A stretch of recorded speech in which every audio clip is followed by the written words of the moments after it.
Le titre de ce livre, Les paraboles de notre Seigneur Jésus-Christ. Nous sommes présentement à la 45e partie de ce livre.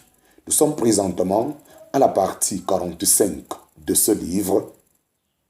Nous sommes au chapitre 5, le livre étant écrit par le bien-aimé frère Christian Brandt. Chapitre 5, suite. Chapitre 5, suite.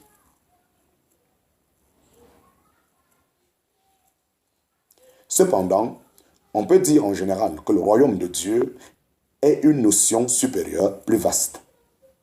Elle inclut la pensée du royaume des cieux, mais a souvent un contenu moral. En parenthèse, 1 Corinthiens chapitre 4, verset 20, Romains chapitre 14, verset 17. À l'inverse, l'expression royaume des cieux désigne la plupart du temps une dispensation, une époque déterminée dans les voies de Dieu avec la terre. D'ailleurs, cette époque continuera encore d'exister après l'enlèvement de l'assemblée, même au temps de la tribulation. Le royaume des cieux est donc bien loin d'équivaloir à l'assemblée de Dieu. La persistance du royaume des cieux après l'enlèvement est une pensée importante qui échappe souvent. Elle est pourtant à la base des paraboles du royaume des cieux en Matthieu chapitre 13. Jusqu'ici, nous nous sommes surtout occupés du royaume des cieux selon ce qui en est visible aux gens extérieurement. Sous ce point de vue, le royaume des cieux est aujourd'hui la chrétienté. Mais ce n'est pas dans tous les passages que le royaume des cieux désigne ce domaine extérieur de la profession chrétienne. Par exemple, quand le Seigneur Jésus dit « Si vous ne vous convertissez et ne devenez comme les petits-enfants, vous n'entrerez point dans le royaume des cieux. » En parenthèse, Matthieu chapitre 18, verset 3. Ou bien, laissez venir à moi les petits-enfants et ne les en empêchez pas, car à de tels est le royaume des cieux. En parenthèse, Matthieu chapitre 19, verset 14. Ou encore, en vérité, je vous dis, parmi ceux qui sont nés de femmes, il n'en est été suscité aucun de plus grand que Jean le baptiseur. Mais le moindre dans le royaume des cieux est plus grand que lui. En parenthèse, Matthieu chapitre 11, verset 11. Alors, par cette expression royaume des cieux, il n'entend manifestement pas le développement extérieur qu'allait prendre le royaume, mais un domaine intérieur divin qui est qualifié ailleurs de royaume de Dieu. Que le royaume des cieux est aussi ce côté intérieur que le Seigneur ne révèle qu'à ceux qui sont dans la maison, c'est-à-dire aux siens, cela nous est montré par les deux paraboles du trésor dans le champ et du marchand qui cherche de belles perles. En parenthèse, Matthieu chapitre 13, versets 44 à 46. Nous y apprenons pourquoi le Seigneur supporte aujourd'hui dans son royaume extérieur de tels développements malheureux. Une telle juxtaposition du bien et du mal. Son cœur est dirigé vers les siens. Il voit en eux son trésor. Ils forment ensemble la perle de très grand prix, son assemblée. À cause d'eux, il a tout laissé, y compris sa vie. Cela ne peut que nous conduire à adorer. En Matthieu chapitre 13, nous trouvons pour la première fois l'expression « mystère du royaume des cieux ». Cela exprime que le royaume allait prendre une forme inconnue dans la prophétie. Les prophètes avaient bien décrit le Messie comme étant rejeté, comme celui qui allait être mis à mort, mais ils n'avaient rien dit sur une forme particulière et exceptionnelle que prendrait son royaume à la suite de son rejet. Le royaume terrestre, objet de la prophétie, était pour le moment différé, comme nous l'avons déjà remarqué. Durant cette période intermédiaire, les héritiers de la gloire céleste sont rassemblés. Sur ce point, à la pensée du royaume des cieux se rattache aussi celle de l'appel céleste, un appel qui s'appuie sur l'œuvre rédemptrice de Christ.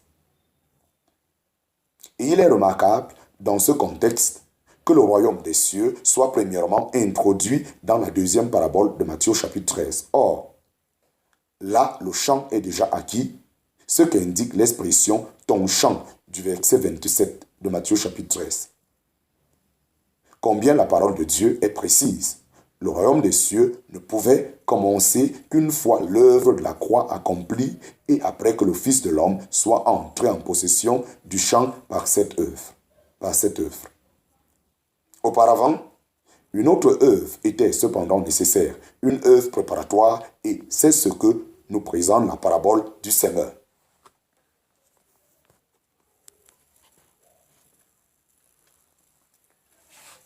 Chapitre 5, petit 1, bas 3. Chapitre 5, petit 1, bas 3. Une œuvre nouvelle. Une œuvre nouvelle. Dans les temps précédents, le Seigneur avait envoyé ses disciples dans les villages d'Israël et leur avait donné l'ordre de ne pas aller sur le chemin des nations, ni d'entrer dans aucune ville des Samaritains, mais plutôt d'aller vers les brebis perdues, la maison d'Israël. En parenthèse, Matthieu chapitre 10, versets 5 à 6.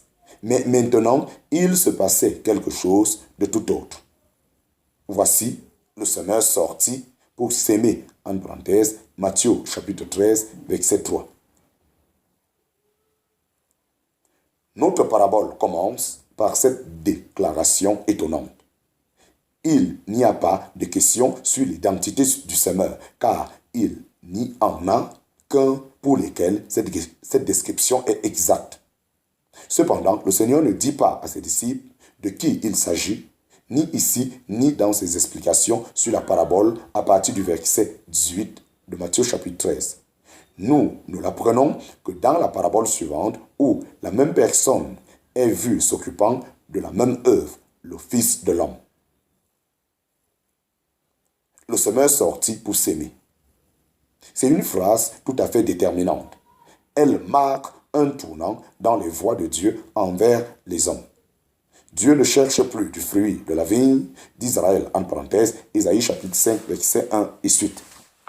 Ni du fruit du figuier, ni du fruit du figuier qui représente le résidus rentré dans son pays, en parenthèse, planté dans sa vigne. Luc chapitre 13, verset 6. Après les 70 ans de captivité, en parenthèse, Luc chapitre 13, verset 6 à 9. Non, le Seigneur, dans sa grâce, prend un caractère nouveau et devient le semeur. Comme tel, il commence une œuvre nouvelle qui n'avait jamais existé sous cette forme. Et pour cela, il sort, c'est-à-dire, il commence cette œuvre nouvelle dans une nouvelle sphère.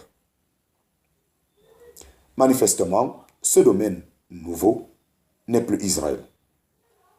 Si le Seigneur ne voulait plus, en somme, avoir de royaume sur la terre, il était nécessaire qu'il commence à travailler de nouveau sous un nouveau point de vue et selon un principe entièrement nouveau. Ce nouveau principe, c'est la grâce de Dieu débordante et illimitée. Et ce sont sa grâce divine et son amour sans bornes qui ont poussé le semeur à cette nouvelle tâche. Après que tous les efforts à l'égard du peuple terrestre se soient montrés vains et que l'homme se soit montré entièrement corrompu, n'aurait-il pas pu simplement exercer sur eux le jugement mérité? Non. Cela aurait été la justice, mais non pas la grâce. Certes, il ne s'est plus présenté au peuple d'Israël comme Messie, mais il a commencé une œuvre nouvelle et a manifesté la grâce infinie de Dieu s'adressant indifféremment à tous les hommes.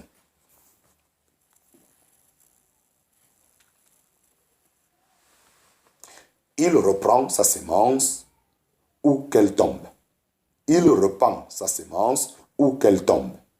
Comme il n'y avait rien là à récolter, il s'est vu forcé dans sa grâce à apporter quelque chose de nouveau dans le sol et il porte avec lui ce qui est approprié pour susciter du fruit. Il n'examine pas le sol pour savoir s'il est bon ou mauvais. Il jette simplement la sémence sur la terre. La grâce de Dieu qui apporte le salut est apparue en lui, accessible à tous les hommes. En parenthèse, Tite chapitre 2, verset 11. Ainsi, dans cette parabole, le caractère de l'œuvre de Christ nous est présenté d'une manière générale. Un caractère qui serait désormais caractéristique de son service. Mais gardons présent à l'esprit que que ce service du Seigneur n'a pas été limité au jour où il a séjourné sur la terre. Bien au contraire, aujourd'hui encore, il n'a pas cessé et il garde cette caractéristique pour tout le temps de la grâce. C'est toujours lui le semeur,